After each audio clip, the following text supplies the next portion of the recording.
Você está viajando através de outra dimensão. Uma dimensão não só de imagens e sons, mas também da mente. Uma jornada a uma maravilhosa terra, cujas fronteiras são as da fantasia. Há um sinal logo à frente, avisando que sua próxima parada será em Além da Imaginação.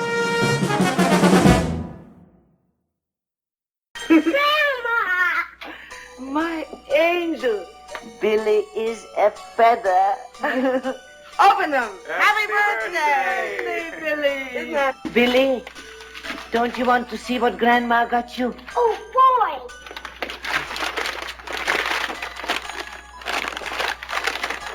A telephone. Hello. Hello. It's me, Billy. Olá, ouvinte! Seja bem-vindo aqui a mais um programa sobre a série clássica Além da Imaginação. Eu sou a Angélica. Eu sou o Marcos. E hoje nós iremos falar sobre episódio de terror de Além da Imaginação. Horror! É o episódio número 58 no geral da série e da temporada, episódio número 22, tá? É Long Distance Call, né? Chamada de longa distância. Aqui no Brasil seria interurbano ou interurbano. Isso. Exatamente. Episódio, como a gente brincou aqui no começo, de terror, né? Dirigido pelo diretor Jamie Sheldon, né? Que a gente já comentou. Ele dirigiu alguns episódios muito bons. Episódio que a gente já comentou, por exemplo, A Penny for Your Thoughts, né? The Whole Truth também. E também episódio famoso aí que tem um ator, né, desse episódio, It's a Good Life, né, tem um menino do It's a Good Life e o Jamie Sheldon também dirige, né? Ele dirigiu 6 episódios da série. Ele é um cara muito versátil, né? Ele ia do humor ao terror sem problema nenhum. E talvez esses 2 episódios, o Long Distance Call e It's a Good Life, estão entre os 2 episódios mais apavorantes da série. O It's a Good Life, inclusive, pra mim, ele é um episódio que ele me deixou chocado, diga-se de passagem. Nossa, é pesado, né, o It's a Good Life. E esse episódio aqui eu acho até mais pesado, se vacilar, né? Pela temática que ele vai abordar, cara. Quando você pensa que é um episódio fofinho, assim, episódio familiar, né? Ele vai construindo uma trama, assim, de terror, né? Que vai se ampliando, é muito legal, tá? Comentando aqui sobre quem está atuando, né? Até falei que tem um menininho ali do It's a Good Life, é o Billy Mummy. Não, ele é o menino do outro episódio, né? Do It's a Good Life. Ele é o Will do Perdidos no Espaço. Também, acho que o pessoal vai lembrar dele da série Perdidos no Espaço, muito provavelmente. Ele é o Will Robinson, né? E ele também é um cara assim que ele é roteirista, ele também é multi-instrumentista, faz trilha sonora e faz também trabalho vocal em animações. É um cara que trabalha... O salário dele vem de todos os lados possíveis e imagináveis, né? Sim. E caramba, eu vou te falar que esse episódio ele também tem uma coisa assim, de uma treta maluca, né? Porque o roteiro é de um cara chamado William Idleson, né? Depois o roteiro dele foi rearranjado ali pelo Charles Belmont e pelo Maxwell Sanford, né? E aí, quando eu fui ler sobre o episódio, sobre como é que foi essa treta aí, que é assim, a Cayuga Productions tinha um lance de ficar, no começo principalmente, na primeira temporada, eles aceitavam roteiros, né? Falavam pro pessoal mandar roteiro, né, e tal. Tem roteiros interessantes, tem um roteiro até de uma pessoa que nem realmente não era nenhuma pessoa do meio ali, né? Que foi publicado, a gente comentou na temporada passada. Mas, conforme o tempo foi passando, vinha essa galera com roteiros bons, interessantes, que é o caso do William Idleson com essa história. Só que não estava adequado ali porque o pessoal podia passar na época para televisão. Aí o produtor, né, ele chegava, né, conversava com o Charles Belmont e falava, pô, tem que rearranjar esse roteiro aqui, não pode ter isso, não pode ter aquilo, não pode ter aquilo outro. Só que o lance é que esse Idelson, ele ficou muito puto com isso, tá ligado? Quando ele soube que ia ter que reescrever o roteiro dele, que ia ter que alterar, que ia ter que não sei o que lá. Tanto que nesses livros que tem sobre a imaginação, né, tem um livro até famoso aí do Mark Scott Zigri, né, é comentado que ele meio que fala que o Charles Beaumont já estava doente, né, porque pra quem sabe o Charles Beaumont morreu muito cedo, né, ele teve Alzheimer, né, e teve problema muito cedo, acabou morrendo muito jovem. Só que ele fica falando que depois, quando teve que rearranjar o roteiro, né, arrumar para ficar adequado para a série, que o Charles Beaumont não participou na verdade, e é mentira, né, porque o Beaumont ele foi ficar doente lá para 63 e tal, 64, que ele ficou realmente sem condições, né, de poder utilizar a máquina de escrever e tudo, de trabalhar, né. Ele tinha assim alguns sintomas, mas ele trabalhou por muito tempo ainda, né. E esse cara, ele nas memórias e tal, então quando ele fala alguma coisa, ele sempre quer reduzir o Charles Beaumont. Isso é triste, porque esse roteirista, que ele é muito foda, sabe? O Charles Beaumont, pra quem escuta o podcast, já deve ter ouvido a gente falar de episódios sensacionais, né, roteirizados por ele. Ele ajudava muita gente que estava começando ali a escrever, o próprio George Clayton Johnson e tal. Ele era um cara que ele dava abertura, ele botava contato ali com a produtora e tal, e ele fazia muita gente começar a trabalhar no meio e tal, né? Ele era um cara, o Richard Matheson e tal, eram uns caras fodas, assim, que eles davam muito valor, né, pra isso, pro roteiro. Só que esse cara que tem um roteiro que é sensacional, eu gosto muito da ideia que ele criou, né, que ele disse que teve essa ideia numa festinha de aniversário. A gente vai falar mais sobre a sinopse, né? Mas aí você fica pensando, né, e tal, né, que isso aí coloca, apesar de ser um episódio sensacional, é triste, né, que teve essa briga toda, né, ali nos bastidores, né, mano? Sim, sim. Infelizmente, era comum na TV, a Cayuga Productions fazia isso e a TV americana também em larga escala. Você tinha o pessoal que já era roteirista, já tinha tido roteiros vendidos para aquela série várias vezes, era um cara que o pessoal confiava no trabalho do cara. Você às vezes tinha uma história, você não tinha trabalhado com eles ainda, o cara te indicava e o pessoal falava, olha, a gente gostou da história, mas preferiam que o roteiro recebesse um tratamento do cara que já trabalhava com eles, que eles já confiavam, que já tinha dado certo.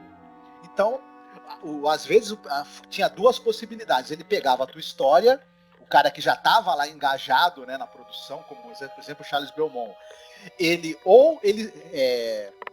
reescrevia, colocava o nome dele no roteiro e pagava para você uma parte, dava para você uma parte do dinheiro, ou então você era colocado como co-roteirista. Tinha essas duas possibilidades. No caso, o Bill Idelson, a ideia era que o roteiro fosse reescrito pelo Charles Beaumont, viria com o nome do Charles Beaumont e o Bill receberia uma parte do pagamento. Ele ficou pé da vida. E ele não gostou das mudanças também que foram feitas. Ele queria um roteiro completo do jeito que ele entregou, que fosse filmado. E isso é muito difícil de acontecer quando você chega com uma história de uma produtora. Dificilmente eles vão querer mexer, vão dar na mão de outro cara. Aí se você vai dando certo as tuas histórias, você vai tendo a chance de com o tempo escrever seu próprio roteiro completo e apresentar. Então sim, gerou toda essa desinteligência e esse disque-me-disque que durou muito tempo, né? E é pena, porque como o Charles Beaumont faleceu muito jovem, né? Aí ficou depois o William Idelson falando, né? Essas paradas aí que não batiam as datas, sabe? O pessoal mesmo levanta isso daí. Ele falava, o Charles Beaumont na verdade não fez nada, porque ele já estava doente. Ele tipo assim, ele não estava ainda tão doente que ele não conseguisse trabalhar, né? Então fica meio uma mácula, né? Sobre o episódio em si. E é um cara que depois conseguiu viver fazendo roteiro, sabe? Ele fez muito roteiro para aquela série Mesh, aquela série de humor, né, e tal. Então ele conseguiu entrar no sistema, trabalhar e tudo, ganhar um dinheiro dele. Ele era um roteirista que, né, capaz, né? Não é uma questão de incapacidade, e sim uma limitação dentro da temática, porque o episódio ele é muito bom, gente. É o último episódio dos 6, né, que é gravado ali naquele sistema de videotape, né, que olha, eu acho que se vacilar é um dos melhores, tá? É o último, é um dos melhores. A temática é muito boa e o cara ele soube trabalhar muito bem dentro das limitações, né? do que tu gravar um episódio de videotape, que não tem lá muita profundidade, né? E tal, muita movimentação de câmera, não é possível. Mas caramba, é curioso, né? É um episódio legal mesmo, assim, que você inclusive consegue esquecer, né, das limitações do episódio, assim, pela maneira como foi filmado. Uhum. Esse episódio especificamente, ele é filmado em ambientes mais fechados, né? São quartos, é o interior da casa, não tem muita externa, é um elenco pequeno, são ali normalmente 2 a 3 pessoas em cena. Então, até em termos de linguagem, por você não precisa ter externa, não precisa ter movimentos muito complexos de câmera e o mise-en-scène mais complicado, em termos de linguagem, foi mais fácil de adaptar o formato de videotape para essa narrativa, deu mais certo. E até essa coisa dele ter menos profundidade, ele dá esse clima mais intimista, mais até que o episódio traz. E funcionou perfeitamente bem. Dessa vez não teve problema. O Jamie Sheldon também o diretor, era um cara muito versátil. Ele sabia dar o tom quando era comédia, sabia dar muito bem o tom quando era drama. Esse é um episódio que ele transita entre o drama e o terror. Então ele dá o tom perfeitamente bem para essa história. O episódio ele vai ganhando um ar cada vez mais sinistro ao longo que a história vai se desenhando ali pra gente. E ele realmente é muito interessante, esse episódio. Também por conta muito do elenco, que é muito afiado, né? Nossa, muito. E, pô, é impressionante, porque, por exemplo, a atriz que faz a avó, que é uma atriz húngara, né, chamada Lily Darvas, né? Essa atriz, ela participa pouco do episódio, mas o jeito que ela fala, saca? Ela tem um sotaque fortíssimo, né? O jeito como ela atua também, e ela passa tanta emoção, e ela fica inesquecível, né, no episódio, né? Sim. Inclusive, ela é uma daquelas atrizes, assim, que ela teve que fugir da Alemanha, né? Em 38, devido justamente à perseguição nazista aos judeus, né? Então ela é uma personagem muito marcante, ela cria um clima ameaçador, desorientador, eu acho, né? Naquele relacionamento, você vê que ela é uma peça ali meio fora do baralho ali, né? Que ela tá criando uma certa desavença, né? Então é muito eficaz, cara. É muito eficaz, sabe? O jeito você quando não tá escutando a voz dela, porque a certo momento, né, a personagem não vai mais fazer parte do episódio, mas você consegue imaginar o som da voz dela. Então isso é muito legal, né? A Lily Darvas, ela era uma grande atriz. Ela tá num filme chamado O Amor, que é um dos filmes dirigido pelo Karoli Maki, que é um dos filmes mais importantes da história do cinema húngaro. Ela era uma gigantesca atriz de teatro e de cinema, tanto na Hungria quanto na Alemanha. Vencedora do Tony, inclusive, né? Que é o prêmio lá do teatro, né? Ela foi para os Estados Unidos ela foi casada com Ferenc Molnar, que era um dramaturgo e o cara que escreveu aquele livro maravilhoso chamado Os Meninos da Rua Paulo. Enfim, ela acabou tendo alguma dificuldade em conseguir papéis nos Estados Unidos, porque é o seguinte, ela não conseguiu se livrar do forte sotaque que ela tinha. Isso acabou trazendo algumas limitações para ela na busca de papéis, mas ela foi atuante na televisão, nos palcos também. Enfim, uma grande atriz. Como você falou, a presença dela nesse episódio é muito, muito marcante. Ela tem muitos créditos na TV americana, mas como a gente tinha comentado, né, com algumas limitações, ela precisava fazer sempre papéis de pessoas que eram estrangeiras, né, de personagens estrangeiros. Sim. Ah, muito bom, cara, muito bom. Mas vamos lá, vamos fazer a sinopse ali do episódio, né? Hoje é a minha vez de falar sobre a sinopse para vocês, né? Bora lá então, bora lá. Vamos lá.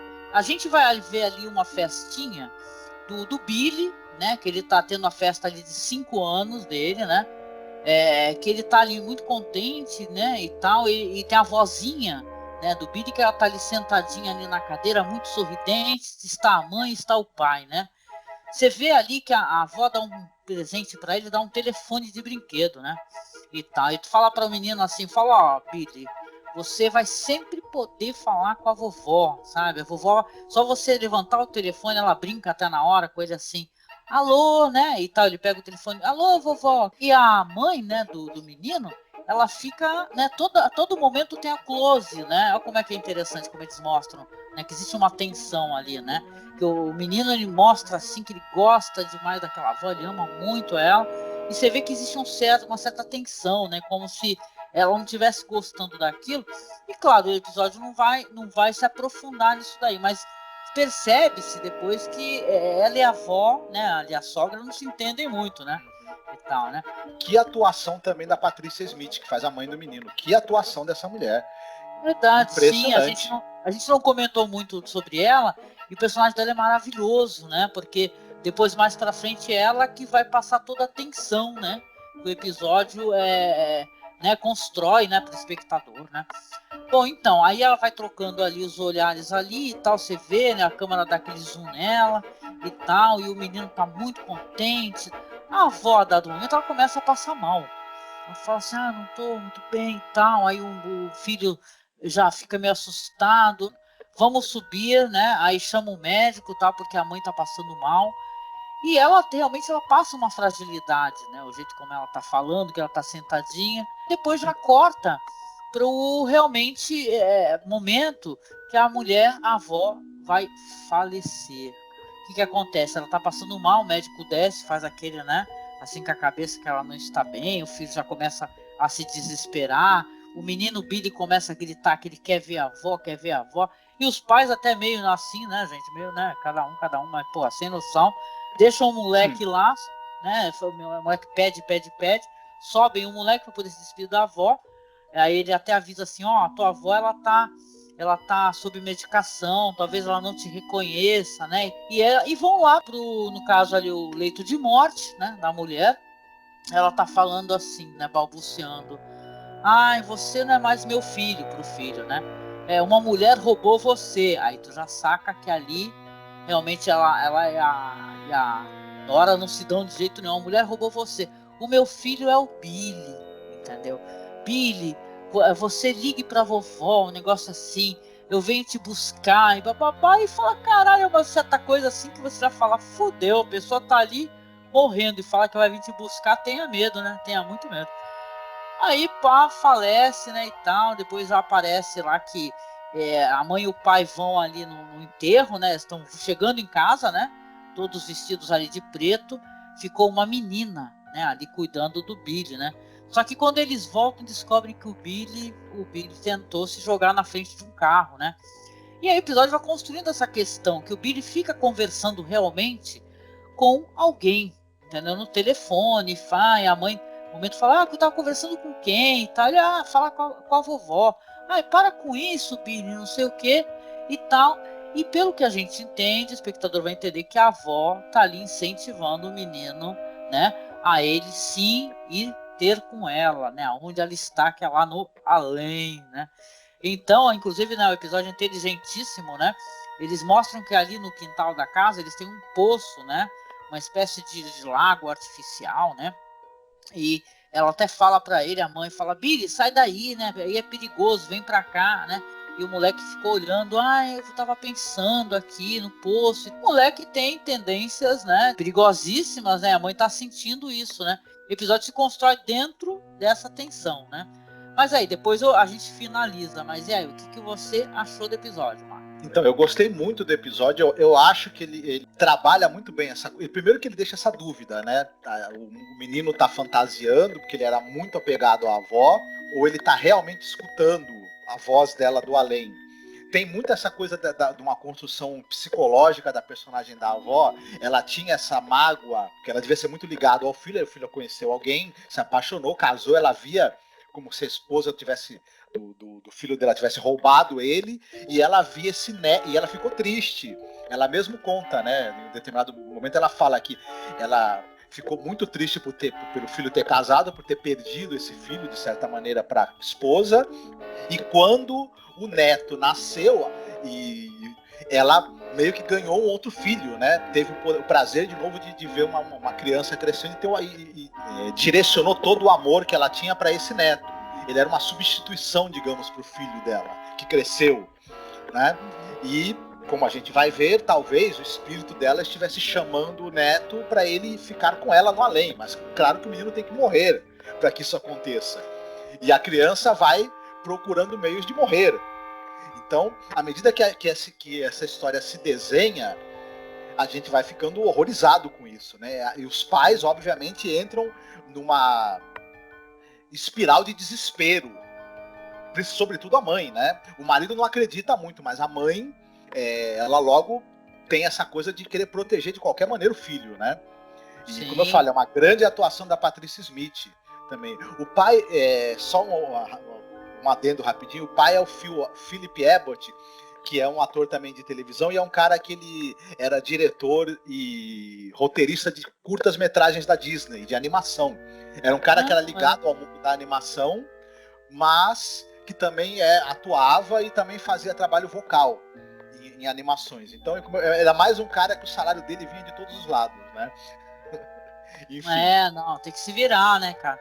Pô, mas é interessante, né? Você falou aí da atriz que faz a mãe, né? Tem um momento que o moleque tá lá falando, né? Depois que ele tenta se jogar na frente do carro lá. Aliás, o cara que tava dirigindo o carro vai lá muito puto tomar satisfação, né? E tal, entra, pô, aí teu filho fica se jogando aí na frente do carro, aí quase que eu não consegui me desviar e o caramba e tal. Porque tem um momento que a mãe, o moleque tá lá conversando lá, né? E ele fica falando que tá conversando com a avó. Ela pega o telefone, cara. Aí quando ela pega o telefone, ela dá um grito, você não escuta nada, você não escuta mais a voz da atriz, né? Que é muito boa, né? Essa atriz húngara.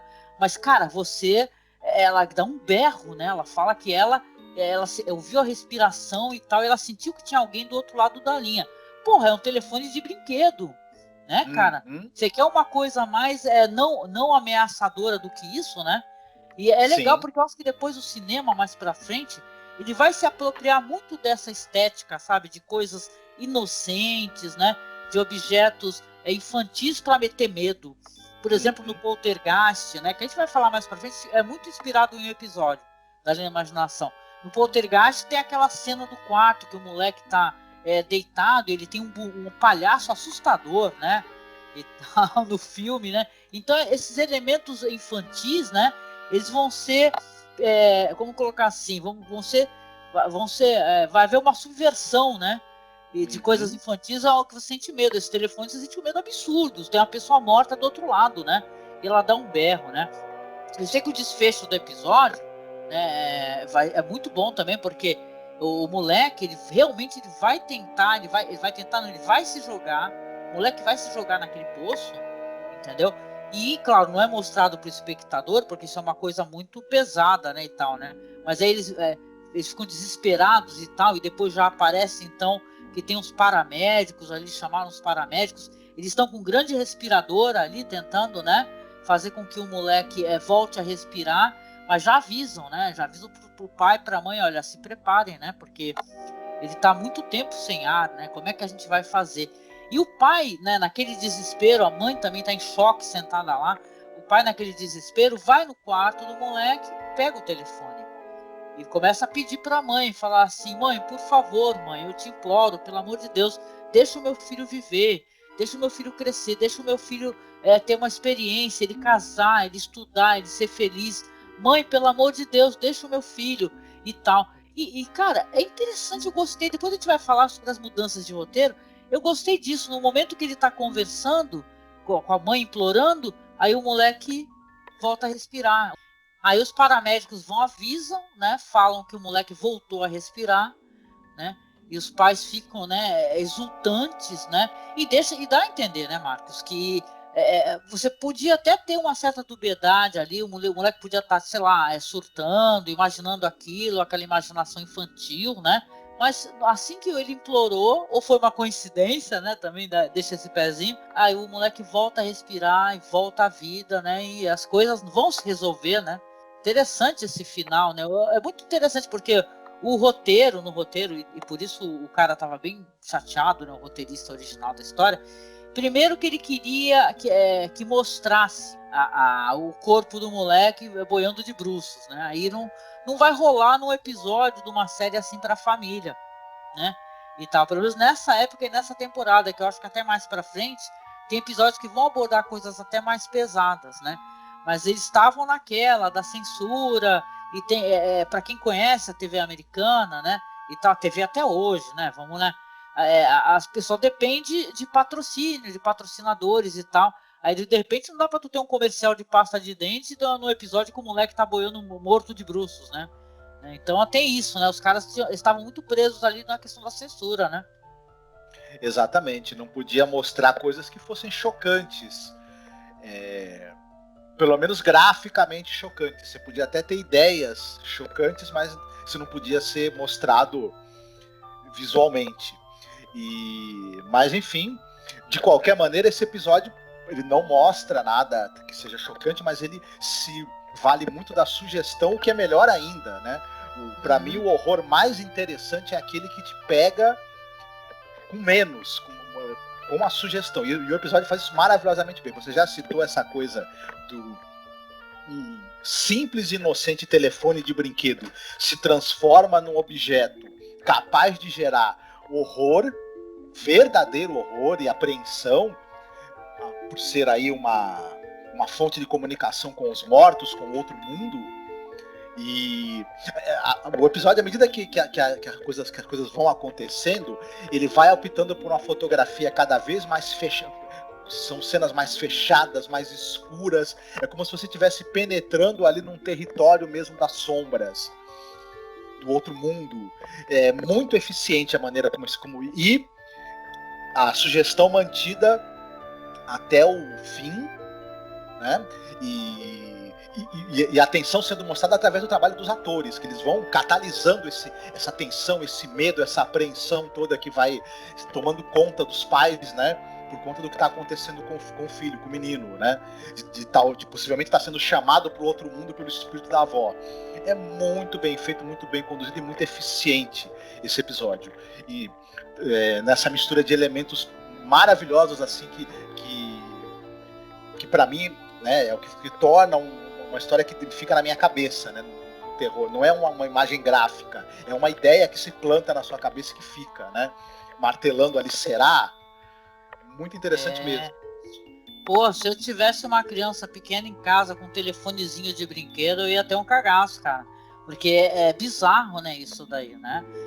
Realmente uma história angustiante, é um tremendo episódio. É o 6º episódio desses episódios de vídeo, como a gente já comentou, mas é um fechamento com chave de ouro, viu? Vou te falar que, caramba, depois, não sei se você sabe, né? Esse molequinho aí, do It's a Good Life, aí, o menino, o Bill Mummy aí, ele, depois, mais pra frente, ele fez uma continuação do It's a Good Life, né? Eu não sabia disso. Eu pesquisando para esse episódio, eu fiquei sabendo que tem uma continuação numa outra temporada, lá de uma outra, né? Uma dessas regravações aí de Twilight Zone, dele fazendo, né? Um episódio lá mais adulto, né? Então eu falei, caralho, mano, como é que vai? Esse moleque realmente tem uma cara de inocência, né? Bonitinho, cheio de sardinhas no rosto e tal, e episódios de terror. Como o roteiro teve isso de ter que ficar sendo reescrito, eles não gostavam, eles até tentavam agradar o roteirista, porque ele queria uma cena assim, uma cena assado. Acabou inclusive atrasando, porque tem leis, né, e são muito rígidas, né, de criança, até qual horário criança pode trabalhar em set de filmagem, né? O moleque inclusive trabalhou um pouco mais além do horário permitido por lei, né? Então isso daí, né, mais pra frente, tem até aquele filme, né, tem aquela tremenda tragédia, né, aquele filme mesmo, né, da linha Imaginação, né, e tal, com aquela tragédia que passou uma série. Eu vou tentar fazer isso na minha recomendação, mas tem esse lance aí justamente, que crianças em cena trabalhando e tal, tem leis bem rígidas sobre isso, entendeu? No caso desse moleque, até por causa dessa treta do roteirista e tal, eles tentavam fazer o que o cara tava pedindo, mas não rolava. Acabou o moleque trabalhando um pouquinho além do tempo. Mas eu gosto muito desse menino, esse menino é um tremendo bom ator, viu? Ele conduz muito bem isso daí, com esse ar dele de inocência e tal, né? É um elenco muito afiado mesmo, né, Marcos? Sim, sim. Grande parte do fato desse episódio ser efetivo se deve ao excelente trabalho de todos os atores do elenco. Com certeza, baita episódio, cara, muito bom, muito bom. Gostei disso, né? No final, né, mudanças no roteiro, né, pra vocês saberem, né, no final tem isso do pai implorando, né, isso que ficou no episódio. Porém, o roteirista lá, o que fez o roteiro original, ia ser um lance do pai falando dele, da relação dele com a mãe, entendeu? Para ele, para ser bem justo, essa era uma questão muito, muito pessoal, né? Ele falava que aquela mãe era a mãe dele, que aquele filho era o filho dele. Então era uma história que para ele tinha muita importância. Talvez por isso, né? Ele não gostou dessas alterações que foram obrigatórias de fazer. Sei que mais para frente a Cayuga não quis mais contratar roteiristas que não tivessem ligados a sindicato, tivessem agentes, por causa disso, cara, porque dá muita briga, entendeu? Foi dar muita treta e tal. Fora os processos, né, que a Cayuga recebia o pessoal falava que tinham plagiado alguma história e tal, e eles tinham muito aborrecimento volta e meia, né? Só para estender a curiosidade. Mas e aí? Vamos lá recomendar alguma coisa aí pro pessoal assistir para além do episódio aí, né? Só tá tudo em casa, então vamos aproveitar, assistir um filme maneiro aí, né? Tem alguma coisa para recomendar, Marcos? Olha, eu não vou poder deixar de recomendar, já que a gente falou tanto da Lily Darvas, que faz a avó nessa história, ela está num filme que eu já tinha até citado, que é um filme chamado O Amor, um filme de 1971, dirigido pelo Karol Mak. Ele é um dos filmes mais importantes do cinema húngaro, é um marco do cinema mundial, e então, assim, quem puder, não deixe de assistir. A história basicamente do filme, a Lily Darvas, ela faz uma senhora, né, idosa, que está doente, próxima de falecer, e ela recebe muita a visita da nora dela. Acontece que o filho dela foi preso, acusado de ser dissidente, enfim, foi preso pela polícia política húngara, né, na antiga União Soviética, enfim. O que acontece? A esposa, né, a nora dela, quando ela pergunta do filho, cadê meu filho? Por que ele não veio com você? Ela vê aquela senhorinha doente, à beira da morte, ela mente, ela não fala que o filho está preso. Ela fala, não, ele está em Nova York fazendo um filme. Conseguiu um excelente contrato com um estúdio americano, está fazendo um filme maravilhoso, e ela vai tentando sustentar essa mentira para a personagem da Lily Darvas esconder a verdade de que o filho está preso, e ela não tem notícia se ele está vivo ou se ele está morto, né? Então isso é mais ou menos o mote do filme. É um filme belíssimo, vale muitíssimo a pena ser assistido. Enfim, é a minha recomendação. Ah, legal. Eu não assisti, mas olha, você tem a certeza que eu vou procurar, porque eu fiquei apaixonada pela atriz. Essa atriz é daquelas que você quer conhecer mais sobre ela, sabe? Porque ela é muito boa, cara. Ela aparece tão pouco no episódio, mas ela assombra, né, o episódio, né? Na verdade, a performance dela, ela se mantém, né? Ela faz parte do episódio sem estar presente. Isso é muito louco, né? Muito legal. Maneiro. Bom. Pois é, esse episódio de terror, eu vou recomendar um terror aqui, cara. Eu gosto muito daquele diretor, né? O Takashi Miike. E ele tem um filme que eu preciso, inclusive, reassistir. Já faz um tremendo tempo, assim. Que ele sofreu um remake americano, tá? E eu digo sofreu porque o remake é horrível, tá? Então vocês, por favor, né? Eu tô aqui recomendando, obviamente, o filme original, tá? O título dele original é Shakushin Ari, tá? E em inglês saiu como Oni Missed Call, tá? Um filme de 2003 do Takashi Miike. É legal assim assistir porque também ele é na época da ascensão do celular, né? E tal, as pessoas conhecendo esse gadget, né? O que ele pode inspirar de horror, né? Então essa é uma história que, na verdade, as pessoas vão recebendo mensagens de voz, né? Que são que é a voz delas mesmas, entendeu? Nos seus momentos de morte, entendeu? Que elas estão prestes a morrer, né? E é uma espécie de maldição que vai chegar até a personagem principal, que é uma menina chamada Yumi, né? Que ela sofreu muito ali na infância dela. Ela tem trauma de olho mágico e tal, porque ela diz que viu a avó dela morta através de um olho mágico, né? E vai pegando todos os amigos dela. O filme tem um lance que é interessante. Não é que o filme seja maravilhoso, apesar de ser um filme do Takashi Miike, que é um grande diretor, tá? Mas é um filme assim que ele faz a tensão também ela vai cada vez ficando maior, né? Porque claro que vai ter um momento que vai chegar na própria protagonista da história, mas até lá vão ter todas as mortes, né? E tem um toquezinho assim também, uma musiquinha assustadora que tem, assim, que aquilo fica na tua cabeça, sabe? Eu lembro que eu dei um pulo. É estilo The Ringo, entendeu? Né?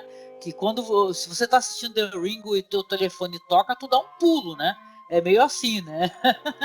Se alguém gravou essa mensagenzinha aí, deve ter passado muito medo ou ter passado muito trote nos outros, né? Mas é um filme legal. Depois tem cenas, gente, porque esse diretor ele é incrível. No final do filme tem algumas cenas que são assustadoras para caraco, entendeu? Uma cena de hospital, né? Eu vou te falar, cara, é um bom filme, cara. É um filme de 2003 e assistam tudo do Takashi Miike, que ele é um grande diretor. Já ultrapassou aí os 100 títulos aí do MDB faz tempo, né? Ele é muito versátil, ele é um diretor de comédia, de horror, né, Marcos? De ficção científica. Ele é o cara, assim, um diretor para quem gosta da versatilidade, da criatividade, ele é o cara, né? Sim, e esse filme dele, o Shaku Shiari, eu também gosto muito desse filme. Como você falou, a refilmagem não presta, fujam dessa refilmagem. É engraçado que dentro da filmografia dele, ele é um filme que vai muito mais para sugestão do que para o explícito também. Né? É um pouco diferente do que a gente costuma ver. O final é bem explícito mesmo. Sim, sim. Uma parada foda, meu. Tem, mas até então, até chegar ali, você tem bastante trabalho de sugestão que não é muito forte do Takashi Miike, mas nesse filme ele lança a mão disso. É um filme bem bacana, eu gosto bastante do Shaku Shiari. Lembrando aqui, né, que o Takashi Miike, para quem não conhece, né, acho que a audiência aqui talvez do nosso site acompanhando aqui talvez conheça, mas ele é o cara do fabuloso Audition, né, que é um dos filmes de serial killer assim mais sensacionais, né? Então, realmente é um bom filme. Tá meio perdido, as pessoas não lembram muito dos filmes do Takashi Miike, né? Ele tem grandes filmes, né? Mas esse é um dos filmes assim que realmente passa meio batido na filmografia, né? Acho que vale a pena a revisão, gente. Se eu localizar não, acho que eu fiz o piloto com legendas lá pro OkRu, que a gente tem lá um canal no OkRu. Aí, se for o caso, eu coloco aí na publicação, tá? Mas aí vai ficar lá no blog, então você acessa lá masmorracine.com.br, que eu vou colocar o link para poder assistir com legendas. Que eu lembro, eu coloquei com legendas lá. Mas o OkRu tem uma parada, você tem que acessar, eu até tenho que dar esse toque, até coloco às vezes na publicação, acesse com Opera, viu? Aquele navegador Opera, porque o Opera tem VPN. O Chrome, hoje em dia o Chrome, eu acho que o Mozilla Firefox, o Internet Explorer, eles ficam embaçando, né? Para você acessar o Mega, para você acessar o OkRu, que caramba, gente, para quem não conhece o OkRu, é uma espécie de rede social russa, mas tem muito filme em alta qualidade lá, filme dublado, filme legendado. Nosso canal mesmo tem coisa pra caramba lá, documentário. É um repositório de cultura, sabe? Então, quem me conhece sabe o meu pensamento em relação à distribuição de cultura, de material cultural. Eu definitivamente eu sou a favor de quebrar qualquer, né, barreira para poder divulgar a cultura. Então, sabe, ultrapassem isso, né? Procurem aí usar o navegador Opera, tá? Que tem VPN, que ele mantém o seu IP alterado, né, para que você consiga acessar o Mega, consiga acessar o OkRu e outros locais que dá para você ver filmes em streaming, gente. A cultura tem que ser livre, né? É isso aí. É isso. Então, a gente vem terminando aqui esse episódio fantástico de Além da Imaginação, agradecendo, claro, sempre, né, você, ouvinte, espectador aqui no YouTube, pela sua audiência, por nos acompanhar nesse projeto, né, que a gente faz todo ano, né? O Marcos está querendo até, né, Marcos, voltar esse ano ainda, né, com a terceira temporada, né? Vamos ver como é que vão ser as coisas, né? O mundo tá bem louco, tá acontecendo tudo ao mesmo tempo, e a gente anda com a cabeça bem, né? A gente tá fazendo os programas sobre a imaginação enquanto o mundo tá desabando em torno aí, né? Se você está no futuro, tomara que tudo esteja bem. Ouvindo isso no futuro. Mas aí, Marcos, a gente, né, escolhe música no final, né? E essa vez agora é a minha, correto? Yeah. Pois é, cara. Eu vou falar uma coisa pra vocês. Eu vou escolher a música alegrona, cara. Tem uma música da Lady Gaga chamada Telefone. A Lady Gaga é com Beyoncé, cara. Ela é muito alegre, essa música. O episódio foi pesado, né? Tocou aí em temas pesados e tal. Então acho que tem que terminar super feliz. Eu me amarro na Lady Gaga pra caramba. A Beyoncé também. Então vamos terminar aí então com a música Telefone. Beleza? Da Lady Gaga. Não é não? Oh yeah! Tu tá parecendo aqueles moleque lá na cabine do Silvio Santos que fala: você troca uma bicicleta aqui por uma caixa de fósforo. E a luz acende o moleque: sim! Você troca 22 anos de magistratura para fazer parte de um governo de merda? Sim! Opa! Bom, gente, então a gente finaliza, claro, aqui deixando um abraço para vocês, pedindo, claro, para você acessar a nossa página no Facebook, tá? Que é @masmorracine.